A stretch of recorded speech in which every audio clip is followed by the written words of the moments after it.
We encountered the first of them in a warm, wet world orbiting a small yellow star in a previously unexplored sector of space. They didn't seem to have the population for the tech base they possessed, yet there they were, launching orbital craft almost daily, and even sending crewed missions to some of the neighbouring bodies. But as we spoke to them for the first time, we learned that this was not their home. They told us of a planet long lost, of a pale blue dot suspended in a sunbeam. A planet many groups had fled in the wake of a fiery, final war. A planet they no longer knew the location of. Losing a homeworld was not unusual in the galaxy. The minor races affected by the wars of the Karkin spring to mind.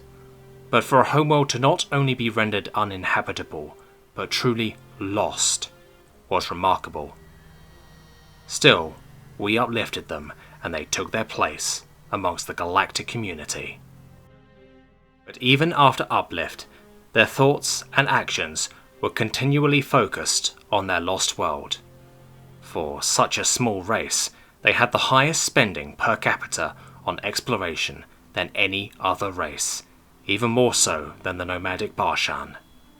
It was in these expeditions that they found more of their kind than we had thought possible. Most were like the first group we had found, a group of a few million on a relatively habitable world just starting to reach space. These, also like the first, knew of the homeworld lost and also put everything they had into finding it.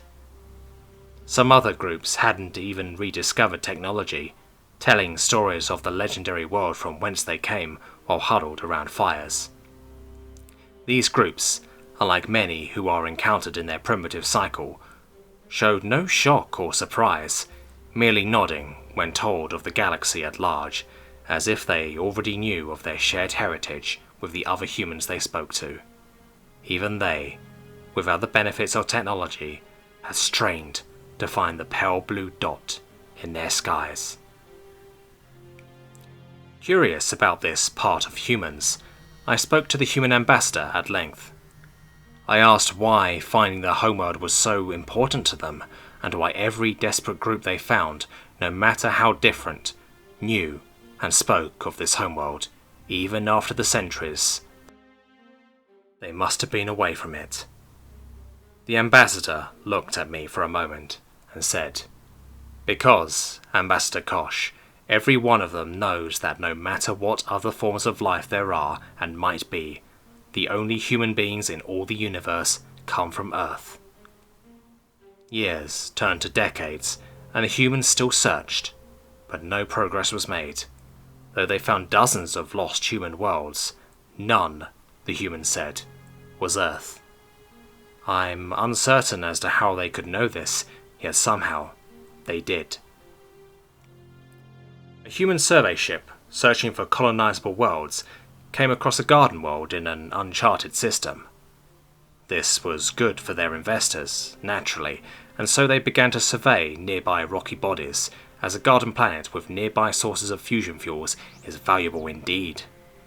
This planet in particular had an unusually large rocky moon, almost a quarter of its size. It, indeed, had large deposits of helium-3, as well as trace amounts of water ice.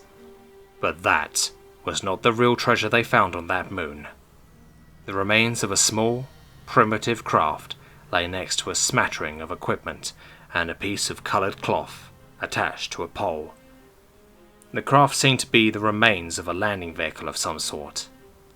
As the surveyors approached the alien vessel, they saw an inscription on one of the legs. "Here, men from the planet Earth first set foot upon the moon, July 1969 AD. We came in peace for all mankind."